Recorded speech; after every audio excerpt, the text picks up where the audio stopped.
The next project I have coming up here it's going to be some pipe shells, and I already have a video showing me making some pipe shells, but I'm going to film this one as well just because this is going to be set in a corner, so it's going to be angled, which will make it a little bit different than some of the ones I've done before. So the measurements for the corner are 63 by 24, and I'm going to join those two pieces on an angle with some splines, and the front of it the customer wants curved. So I have two sheets of plywood and I cut off from another project, and I'm going to start cutting off the 63-inch ones 12 inches wide and the 42-inch ones 14. So I'm basically going to take one sheet and cut it at 64 to give me a little bit of play, and then rip those into 12-inch sections, and then start cutting up that second piece.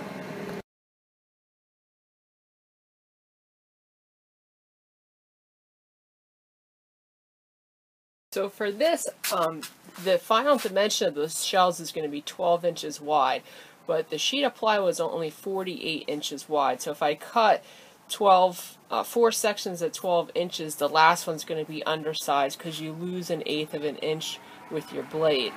So I set this up to a little under 11 7/8 so that I could cut all 4 pieces off that one sheet. And it doesn't really matter because the plywood's going to be edge banded to cover up the plies at the end of the day, so I could get back to that 12-inch width by doing that.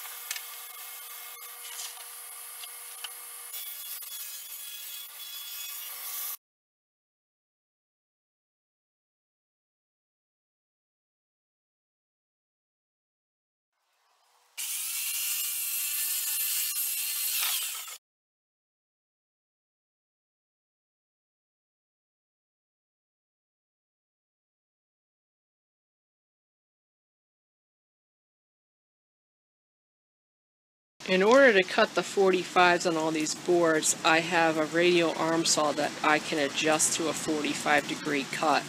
Whenever I change the measurements on this saw, though, I always true it up with a square because the dial indicators on these things are never super accurate. So now I could start cutting all these, and I'm probably going to have to flip it to the other side to cut all the way through the 14-inchers.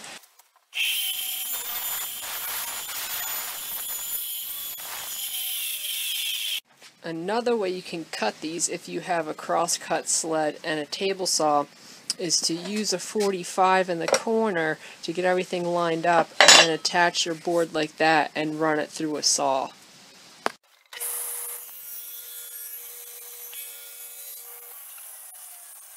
So that's kind of the rough layout I have after cutting down all these pieces.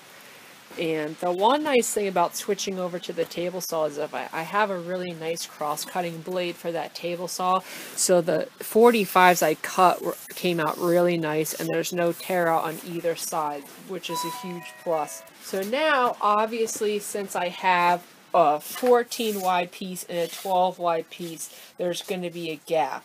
But that was intentional before I even cut these, besides the fact that the customer wants those dimensions, and that's because they want a curve on these pieces. So I could have cut these oversized and then had a 45 with a curve on the end of it, but then you'd have to trim all of them to get back to the width you want, and that just seemed like a little bit more work than what I wanted to do, and it would have wasted a lot of wood. So what I'm going to do is those 45-degree cutoffs I have from all my plywood, I'm going to draw out something like this with this little notch in it as well, and then curve all of these and attach these when I glue together the 45s of the shells.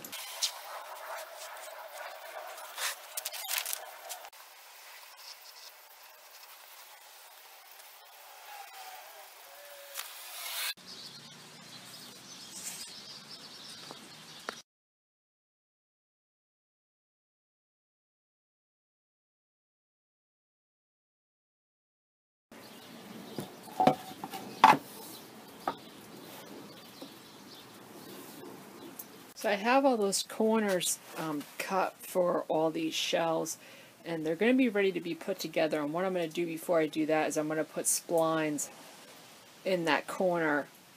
And even before I do that, I left all these pieces long, so I'm going to trim this one and the other one down to the final lengths that are going to be for the project. Now these shelves in particular, I went back and forth a couple times with the customer before we finalized size, shape, and style, all of that sort of stuff. And this went through a couple different stages. At one point it was actually going to be a full-fledged bookshelf. So during that process, I had originally decided to put this miter down to meet where the corner of the room is. And it was kind of funny, not really for me, but kind of funny. The other day I was thinking about it, and the final design would have been so much easier to do if I would have just left this straight and had a butt joint here, and then just a regular corner piece of plywood. So if you decide to make corner shelves like these with the pipe, it'll be easier to just have either this one come all the way over and this one butt up against it, or this one go all the way to the wall and this one butt up against it instead of this miter. This wasn't a huge deal the way I did it, but it was definitely an extra step. I mean, the final product will look cooler because you'll have, you know, the detail of the design cut out, but it was just a little extra work instead of just using that butt. So these sorts of things happen, especially to me. In order to connect those two pieces, I'm going to be cutting a groove in either piece of plywood and putting a spline in there. I want this corner to be fairly structural because there's not going to be a lot of support underneath of it. So I'm going to be cutting like a 3/4 inch groove into each side, which will give me an 1.5 inch spline to put in there. So I set up a tall fence on my table saw, and I rose my blade to 3/4 inch and then set my fence so that it will cut about halfway through all of this. Now the front of these, I haven't fully decided what the front facing of these is going to be. If it's going to be as thin as veneer, or if I'm actually going to put something a little more substantial there. So I'm going to run that spline over the front and the side of this as well, just because if you have it there and you need it, it's convenient. If you don't need it, it's not going to affect the structure of the shelves.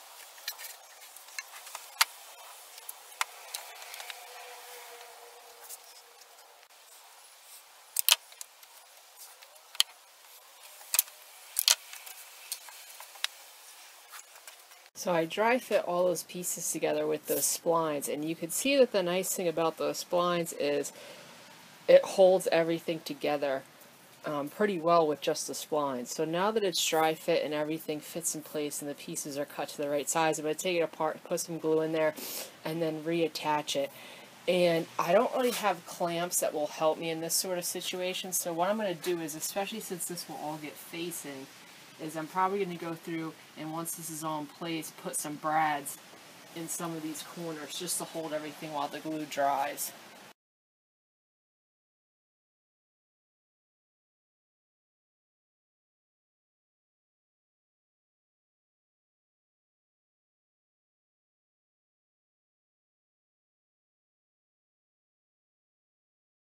I have all those panels glued up, and the reason I stacked them on top of each other was for two reasons. Number one, I really don't have the space to lay them all out flat, and because I wanted to stack them to make sure the angle was right on both of them. If you go to put these together with the pipes and the angles are off, you're going to have a real hard time trying to get those pipes to line up with the holes that you drill into the shells.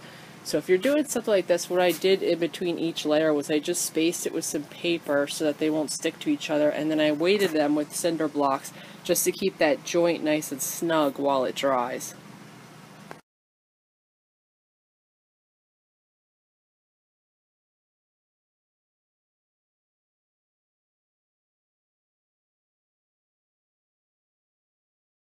I let these shelves dry for a day or two because it's still pretty cold out, and I wanted to make sure the glue was perfectly set. So now I have to cut an arc into each of these triangle pieces in order to give this the appearance of a curved shelf. So whenever I draw circles or arcs, really anything with that's not a square, I usually just find things around my shop to draw a good circle. So I happen to have this piece of a Lazy Susan that someone gave me, and I just marked an inch down on either side of that triangle in order to line it up. And I'm just going to set that on there and draw that arch.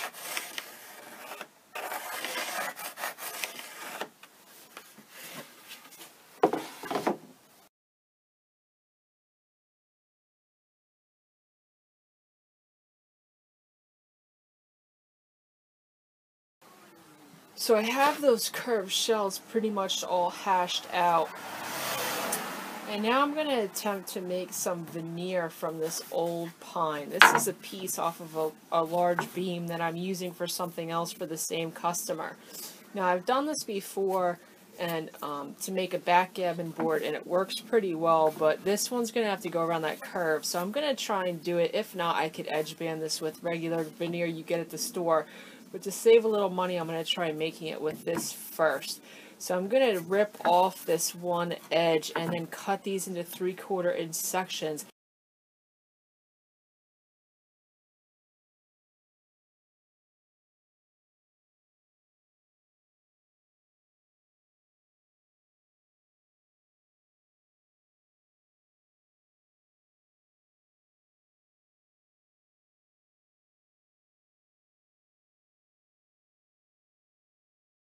So I set up my table saw to cut that strip at a 1/16 of an inch, and I left it still connected at the end because I didn't want it to snap off the end of my outfeed table.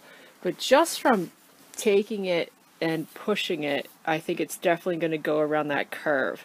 So I'm going to cut probably 5 or 6 more of these. That should be enough to edge band every piece, and then glue these up.